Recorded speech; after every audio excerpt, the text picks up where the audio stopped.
literally over the course of these years, 50 million people, 4 million people in live seminars over a period now of 34 years. And at this point, I'd have to be an idiot not to see there are patterns in human behavior around the world. That while all of us are totally unique as human beings, there are certain things that cause us to succeed and certain things that cause us to fail. There are certain things that'll make you miserable in the middle of good times, and there are things that'll make you feel extraordinary even when times are extremely tough. And once you know what those patterns are, and you learn how to take control of them, your whole life can change. I don't know if you've never met me before, you might think I'm Mr. Positive Thinking. I'm not. I'm not here today to come pump you up and say, go to your garden and chant, there's no weeds, there's no weeds, there's no weeds. I'm here to say, bullshit, there's weeds, let me show you where they are and let's pull them out. I'm very pragmatic about what does it take to make life work. But what I want you to know is, Australia, of all the places on the face of the earth, when I was talking to my client, he was saying, Tony, of all the places on earth, there's one place you'd pick to have a great quality of life with your family that will weather the storm the best, it's Australia, by far. You guys are in the best place on earth to make it through this situation and take advantage of it. But the real secret is, whether you suffer or whether you succeed is not going to be based on the season. Some people freeze to death in the middle of the winter. Other people ski and snowboard. It really comes down to what are you going to do? So as I was coming here, I was thinking, what can I do to show you how to take advantage of the season? What can I do to show you how you can absolutely, doesn't matter what the season is a bad season financially a good or bad time to start a business? Tell me, which one? When the economy is toughest, is it a good or bad time to start a business? You tell me. Which one? Well, of course, that's what he expects me to say is good. But it's the truth. If you look at the Fortune 1000 companies around the world, 65% of them were started in a depression or a recession. The reason is they were started with somebody when all the competition was freaking out. Somebody could start like Apple Computers in the middle of a recession with selling their Volkswagen bus and coming out with some ideas because everybody else was scared and wasn't willing to do whatever it took. Disney started in the Depression, right? Fortune magazine started in depression. How are you going to build your fortune in the middle of a depression? It's why they're one of the strongest companies in the magazine business, and a business that's pretty horrible for most people. If you look at Microsoft, it was a recession. You look at the best and most powerful companies, it's because they understood something that's really critical, and that is, don't ask it be easier, ask and make yourself better. If you get strong during the tough time, you'll dominate for the rest of your life. What I think would be useful is maybe walk you through a tool that I've got that I've developed over the years to turn companies around. And the fundamental tool is there are areas of your business, every one of you in this room, no matter what your business is, if you're in business, you're probably doing something well. How many got some area of your business you're proud of, whether it be marketing or sales or the product or the service? How many got an area you're proud of? Say I. How many got an area you're less than proud of? Say I. The challenge is, where does our energy go? To the areas we feel most skilled and powerful in, or least skilled and least powerful in? Which one? No, our energy tends to go to the areas we feel most powerful. We do what makes us feel good. We do what we feel confident in, not what we feel incompetent in. And business is complex. It doesn't have to be, but it is. So I thought maybe there'd be a format I could give you today is, let's walk through what the business environment's really like right now, and then let's see if we can walk through what are the areas that if you were just to do this, if I never saw you again, and my goal is to see you again, my goal is to add enough value, go, okay, this is no brainer. I'm gonna take 4 days when Tony comes back, I'm gonna go in this experience and be immersed and grow my business 30 to 100%. But if I don't, here's what I want you to do, or if you don't. I'm gonna cover 7 areas that are what I call the 7 forces of your business. Each force has a forceful impact on your level of success or failure, profitability, etc. There's some areas I bet you're doing good in. Some areas you could do better in. Some areas you're very weak in. The problem is, a chain is only as strong as its weakest what? And in business, so many businesses go through challenges because those weak links are the ones that destroy you, not your strengths. It's true around the world, but actually Australian business is interesting, a little bit more intense than even business in the US in one category. What percentage of Australian businesses are still alive 5 years after they start? Who knows? What percentage of Australian businesses are still alive 5 years after they start? I'll give you a clue. 90% of all Australian businesses are gone in the first 5 years. If you and I are going to really make this thing work, it's that we got to look and say, okay, why do they fail? Why do so many businesses fail? Why is it? I mean, good-intentioned people, smart people, strong people, and yet they still fail. And many of them had good products, good services. They had great advantages when they start. They may have been successful for 3 or 4 or 5 years or even 10 years. And now they're gone.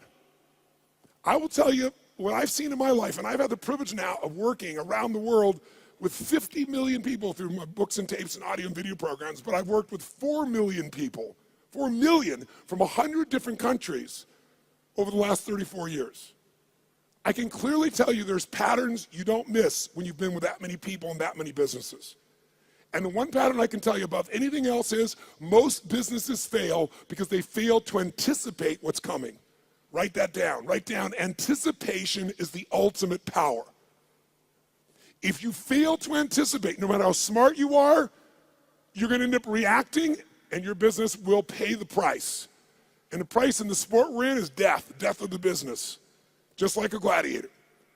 Now, what do I mean by this? Maybe I can show you what I mean by giving you an example that more people could relate to.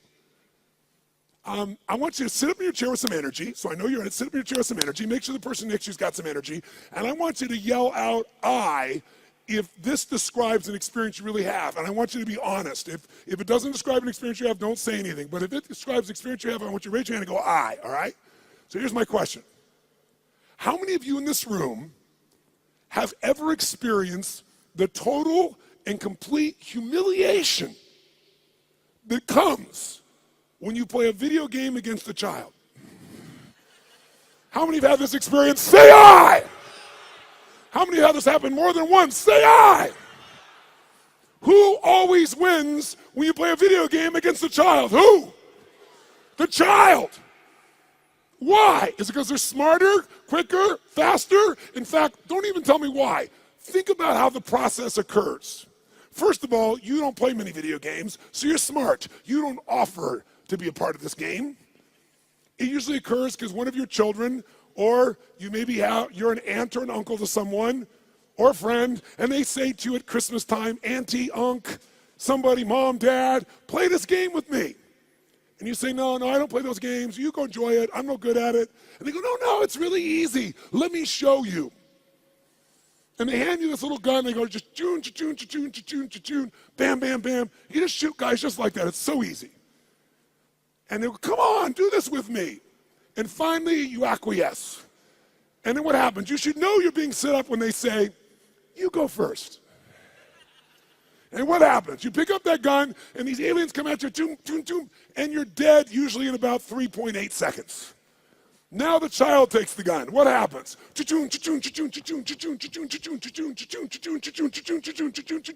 And about 45 minutes later, you get your second turn. Who knows what I'm talking about here? Say I. Now you're pissed, right? You're like getting competitive. I'm not getting shot in 3 seconds. So now you're really focused, and you get shot in the back, and you're dead in 2 seconds. The kids, 45 minutes later, you get your third one. The kid scores 480 million points, you get 3. Who's had this experience? Say I. Why does the child always win? Is it because they're younger, faster, smarter, more flexible? Their minds are wired this way. No, listen to me. The child always wins because they played this game before. And because they played the game before, listen to me, key words, they know the road ahead. And if you know the road ahead, you have the ultimate advantage over everyone around you. You must know the road ahead. Why? Because when you know the road ahead, you can anticipate. Write it down again. Anticipation is the ultimate advantage in business and in life. Anticipation, when you know the road ahead, you know what's coming. When you know what's coming, you can anticipate. When you can anticipate, what's the benefit of anticipation? When you anticipate, you're ahead of the game. If you're not anticipating, what do you have to do? React. And when you're in the game of business and you react, you're gonna die. It's that simple. I don't care who you are. I don't care how long you've been in business. If you find yourself reacting, you're gonna die. You're in business and you didn't anticipate some of the challenges coming up with technology, and all of a sudden it eats you up in a week, in a month. What you built 5, 10 years ago disappears. Who's seen this happen and knows what I'm talking about is real here? Say aye. So we're talking about the most important skill of all here. Anticipation, because otherwise you're reacting. Why does the kid succeed? They played it so many times. Guess what they know when the game starts? First bad guy's here, second bad guy's here, third bad guy's here. They don't wait, they anticipate, and they take control. If there's one gift you could give yourself, it's to know this. Write this down if you would. The biggest chokehold in any business, is always the owner/leader. It's the owner-leader's psychology or skills.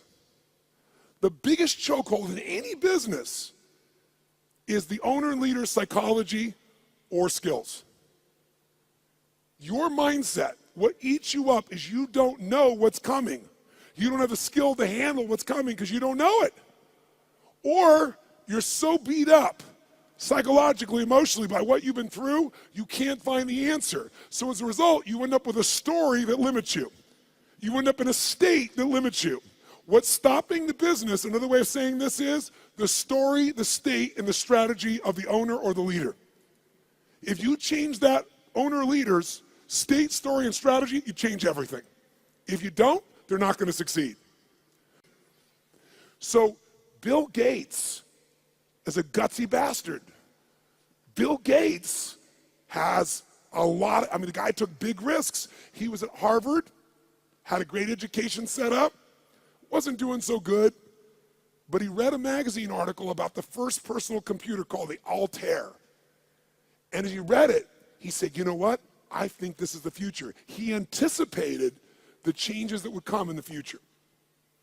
But he had guts and he took a risk. That's why he's who he is. He called the guy up and he said, listen, I see you got this new computer. You guys need software for that. He said, I've written software for it that'll make it run perfectly.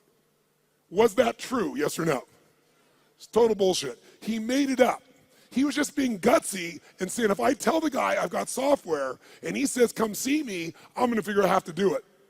Pretty ballsy. Sure enough, the guy said, bring it to me in 3 weeks. So he had 3 weeks to come up with software between he and his partner.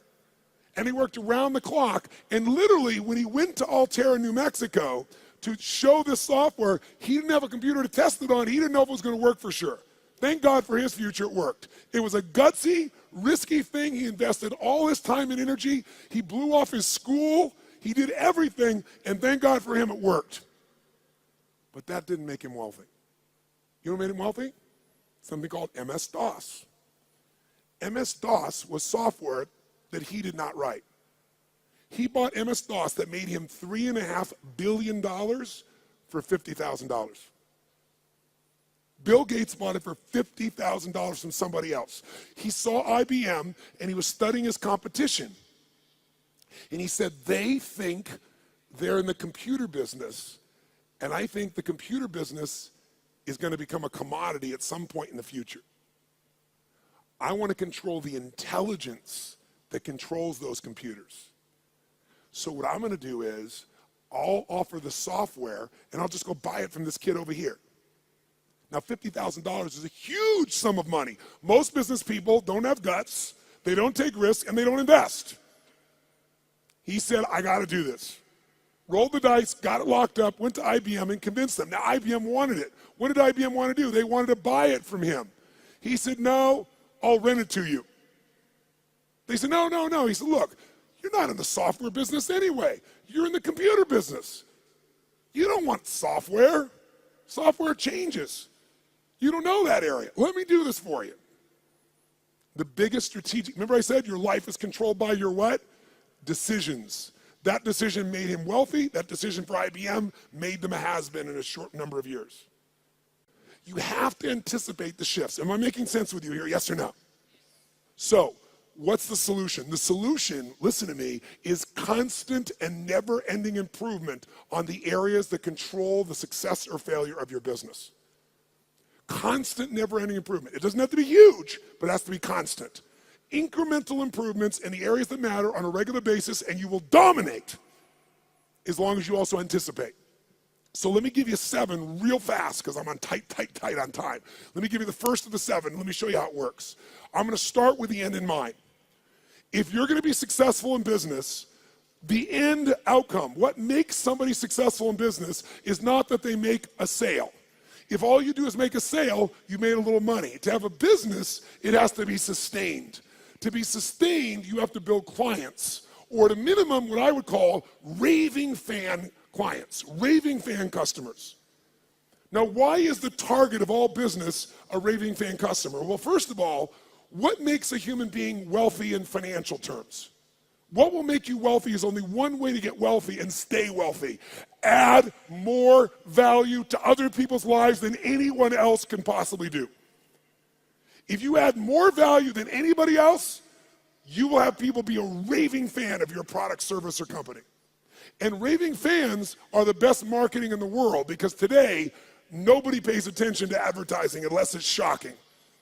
And even then, it doesn't necessarily sell the product. What sells products today is people telling people this is the best shit you can get. How many agree with me on this right now? Say aye. And you can't buy that word of mouth.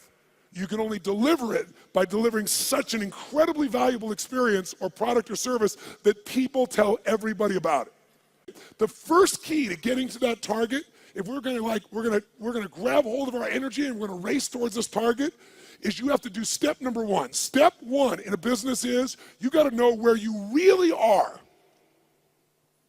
You got to know where you really are, and you got to build what I call a business map. Now, what do I mean by a business map? Well, think of it this way. How many of you in this room have a 5-year business plan right now for your company? 5-year business plan, raise your hand. Now, a group of 9,000 people, I'm seeing maybe a dozen hands. The reason you're seeing a dozen hands is because even if you have to do a 5-year plan, it's bullshit. And I'm not being disrespectful. It's bullshit. Why is it bullshit? Everyone tell me. Why is a 5-year business plan in the world we live in today total bullshit? Why? Because the world is changing so fast, you have no clue what's going to be here in 5 years. You're kidding yourself. So what do? Throw up your hands and just hope it works out well? That's a disaster too. What you need is a business map. A business map means you understand the territory. You understand what's happening, where it's happening, so as you're moving along, you can adjust with that map to get where you want to go as the environment changes. The way you frame what business you're in to yourself is the single biggest limit in your business, and I promise you it's limiting who you do business with as well. If you ask Peter Drucker, one of the greatest business geniuses of all time, he used to say, there's really only one question, maybe 2 in business. His question is, what business are you in, and how's business? You must control the meaning within yourself, within your team, and then the way you market it, but you can't do that until you're crystal clear what business you're in. And every 7 weeks, you should be digging in deeper to what business you're in, or you'll ask a third question. What business do you need to be in? Because let me tell you something. You didn't experience in 2008 in Australia what the rest of the world did, but you're going to experience some of what the rest of the world has experienced coming soon. You're going to experience it in your real estate market, you're going to experience it in your shares market, and you're going to experience some unemployment on a much larger scale than what you guys are uncomfortable with right now. It's coming. I'm not here to be Mr. Positive, and I'm not being negative. I'm saying it's coming, so you want to take advantage of winter, not let it freeze you to death. And you can, because when everybody else is scared and hesitating, if you're doing the things I'm showing you, you will take their market share and you will dominate. Even if you're a little guy, you can become a big guy in this time. Because the time in which things change is tough times. That's when little guys become big guys. Because the big guys are doing the same boring shit over and over again and they're not flexible. But I got to tell you something. In order to succeed in your business, you got to fall in love with your clients and not with your products and services. But here's the other question. What stage of the life cycle of a business are you in? Listen to me. This understanding is the most important understanding of all, and I can't give it to you all here. I take a day on this. When I say I give people $1 million guarantee, the reason I'm giving that $1 million guarantee and no one ever takes me up on it, I mean, I think 2 times in 3 years someone's taken me up on it. And when they did, I've been glad because I didn't want a stupid person in my seminar. I was like, if you can't see this is going to save you $1 million and make you $1 million, you shouldn't be in here, right? I'm happy to refund your money. Is this material. And this material is understanding the life stage of a business. See, businesses have life cycles just like humans do. So watch this for a second. Which can get into more trouble, an infant or a toddler? Quick, nice and loud. Which one? Nice and loud. Which one? Why? Because the toddler's more mobile. They can go, what does this rock taste like? Right? Which one could get more in trouble, a toddler or a teenager? That's right. Tell me, if you give your car to a teenager and you say, drive it never above the speed limit, what can you promise and guarantee they're going to do? Are they going to speed, yes or no? And the worst thing that can happen is they get away with it. Let me explain what I mean. Businesses have stages of development. What do they tell you was the most important thing to business? The power of anticipation. What if there was a way to know in advance what problems you were going to have in your business before they happened? You knew exactly what they were, how they were going to happen, and what to do to prevent them right now, no matter what stage you're in. How many think that'd be worth its weight in gold? Raise your right hand, say aye. That's what happens when you understand the stage. Let's go to number 2. The second key force of business that you got to be working on is constant strategic innovation. Now, what the hell does that mean? Sounds so complex. Strategic innovation. Notice I didn't just say innovate. You can innovate, and it may not make a difference. And innovation takes time, energy, and money. It's got to be innovation the customer cares about. Let's go back to Peter Drucker for a moment. Peter Drucker has always said that the core of all business is only 2 things. If a business is successful, these 2 things are its core: innovation and marketing. Everybody else in your company is employed by the people who innovate and market for your company. Because without them, there is no company. Now, what does innovation mean? It means finding a way to meet people's what? Needs. It means finding a way to add more what? Than anybody else is adding. But listen to me. And maybe this will help you understand innovation in a different way. People say, but I am meeting their needs and my customers are really happy, so why innovate? Because it's called innovate or die in the world we live in. Let me explain why. How often does Apple Computer, even though they're the best, find a way to innovate again? How often can you count on it? Is it consistent, yes or no? Every year, sometimes multiple times in a year. Isn't it true? That's why they're number 1. So what you have to do is you can't just meet your needs. You got to meet their needs in a new way. Meet the needs even more. Add more value, but do it in a new way. That's how you have raving fan clients. It's not enough to meet their needs. It's not enough to add more value. Got to do it in new ways all the time. It makes it sexy. It makes it mysterious. It makes it interesting. It makes them want to engage you. It gets them to tell everybody else about the new thing you're doing. Okay? Now, let's go to number 3 real fast. I'm going to have to kick this in gear to catch up. So number 3 is, if you, what was it that we said Drucker said? All business is 2 things, innovation and what? Come on, guys, innovation and marketing. Answer this question for me. Does the best product or service always win? Yes or no? Nice and loud, yes or no? Which company always wins? McDonald's? Where does that shit come from? No, the best marketed product or service. For better or worse, and let's use McDonald's, okay, ma'am? That's a good example. Tell me something. Perfect example. Does McDonald's make the best tasting hamburger in the world? Notice we got a universal 9,000 person response. No. Is it the tastiest? Is it the best quality? Yes or no? But it is the best what? Marketed, as you would say, marketed in the world. I call it marketed. The point of the matter is, this company understands marketing, and even though they have a shit product, they got billions and billions and billions of people to eat that shit. Now, here's the problem with marketing today, and it's a significant problem. I want you to think about this. Does anybody know how many marketing messages the average person had to see 15 years ago? How many messages before they would start to seek you out to consider buying your product, where they would do something active to seek out your product? Does anybody know? 15 years ago, how many times did they have to see a message from you on average if you had a quality ad? The answer is 4. 15 years ago. Does anybody know what the number is today? 16. Now, what do you think that's done to companies' profitabilities? Add value. Does this make sense? Become an education marketer, become someone that does value, because then you become the valued expert, not a stupid salesperson. Because you're giving me something, and if you give me something, I want to give you something. I'd love to give you my business if you're going to give me something, but if you're just going to advertise, screw you. Raise your hand if you follow this. Say I. And then you don't have to go for 16 exposures. You can get somebody in 1 exposure, and they'll answer your emails, and they'll reach out to you, and you'll watch your business grow like you can't even dream. Force number 4 is the constant, never-ending improvement of sales and mastery systems. Sales mastery systems. Marketing is wonderful, but if you don't convert that marketing into sales, you don't have a business. Now, because of time, here's all I'll tell you on this one. We're going to give you that's valuable, that's simple. How about this? How many of you right now in this room have a business that's primarily done with no salespeople, all on the web? Raise your hand. No salespeople, all automated. Raise your hand if you have salespeople. If you have salespeople that work with you, the majority of you. If you have an automated business, no matter how good it is, you don't want a one-legged stool. A one-legged stool at one point can get in trouble and you collapse.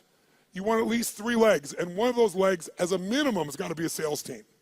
Now, how can you grow, though, when you're a brand new small business or you've been around a while? Well, technology today allows us to be able to hire people to go to work for us literally 24/7, 365 all around the world. We literally have more than 150 people that work for one of my companies, all of which live in different parts of the world, all of which we know only by way of our experience of them, by way of Skype calls where we can see them and coach them, but we measure them better than the persons in the same room with us in the old days. We know what they're doing every moment, we know people are responding, we know everything because it's all fed to us by the web. We have virtual companies now. So if you don't have a lot of resources, we can show you how to get 3 or 5 salespeople in your little company, like these couple of guys here that right now are operators. What if you had 3 people that their entire life was about how to make sure they filled your business? Well, you wouldn't have 1 little location, you might have 5. But here's what I can tell all of you, just give you one quick hint in this area in the time that we got. Write down one thing. Great salespeople are not trained, they are found. Great salespeople are not trained, they are found and then trained to be even better. And this is coming from a guy that's trained 2 million salespeople in the world. I did that for 15 years. It's one of my jobs. Here's what I mean by this. Write down this phrase. Nature is the most powerful factor. Nature is the most powerful factor. If I was going to give you something in 2 seconds right now, I'd say it's this. If you're going to get a great person to sell for you, you can train somebody all day long, but their nature has to match the job. The 5th force you got to take control of, you've got to have constant anticipation. Remember that key word, anticipation? So you're not reacting, you're anticipating, you know the road ahead in 2 areas of your business. Legal, and I know you're not a lawyer, at least most of you, but you got to know where your risks are, and financial or accounting. Now, how many of you in this room as business owners hate accounting? If you're with me, brothers and sisters, can I have a hallelujah? However, unfortunately, even though you hate it, how many of you in this room have ever been bitten in the bum, so to speak, because you thought the numbers were one thing or they meant something or your cash was one level and it was another? Some accounting piece that really, really hurt you at the time. Who's had this experience before? Raise your hand nice and high. Say I. I want to tell you something. More companies go down because most of you in this room do not like accounting, and I do not want to sell you on being an accountant. What a boring ass job. But I do want to sell you on knowing enough of this that you can run that accountant or that CFO. because you still have to lead. And if you don't, you'll become part of the 99% that fail. I don't care how big, smart you are, I don't care how much your sales are. Learning how to manage your business includes the economics, and we take half a day and make it fun so that you can kick ass with any CFO or accountant, and you can ask them questions they don't know. Let me ask you 2 questions real fast. Question 1, how many of you have a specific day of the month that you always go through your financials and you never, ever miss on your business? Raise your hand. Keep your hand up and look around the room. It's not even 3% of the room that does this. That's why 99% go out of business. Remember I said in the beginning, what is the chokehold in the business? It's the psychology and the skills of the entrepreneur. If you don't develop the skill of knowing how to manage the finances, I don't mean write it down and do the accounting. I mean know how to read that and use that information as intelligence to guide yourself. You're going to be in trouble. In business, nobody gets a special license. You can go out there and know nothing about numbers except what you think you know, and that's why you go out of business. This is a skill. If you don't get it from me, you better go get it now. But I can give it to you in a fun way in half a day of the 4 days, where you'll be able to read financials and find stuff your accountant's not finding. And then what you want to find is the intelligence that allows you to know how to run your business more effectively. I'll give you a little clue. Who here knows the 3 documents you've got to see every single month to run your business? Raise your hand if you know the 3 and can name them. Look around the room. Look at this. We got 9,000 people in this room, and maybe 20% of you even know the documents. You don't review them, you don't even know what they are. Here, I'll give you a little gift, something that took me 20 years to figure out. Little gift. If you got a business that has a 20% margin of net profit, and most of you probably have a margin less than that, some of you maybe more than that. But if you have that, and you just cut 12% of your costs, 12% of your costs on a 20% margin company, you'll grow your profits by 50%, meaning you'll have a 30% margin. If you want to, listen to me, you want to grow your profits 50%, all you have to do is cut 12% of your costs. But you're never going to do that when you don't even look at your own financials. Let's go to the next one. Finally, number 6. Number 6 is, what if I said to you there was treasure in your business, and that treasure is just waiting for you to come by and pick it up? But you got to dig for it. But if you pick it up, it's going to cost you nothing. What if I said to every one of you in this room, no bullshit, no hyperbole, no exaggeration. In the next 6 to 12 months, 18 months at the outside, in a tougher economy even, you could grow your business 30 to 130%, no exaggeration, no hyperbole. And it's not going to cost you any more money to do it. When I say it's not cost you any money, let me be honest.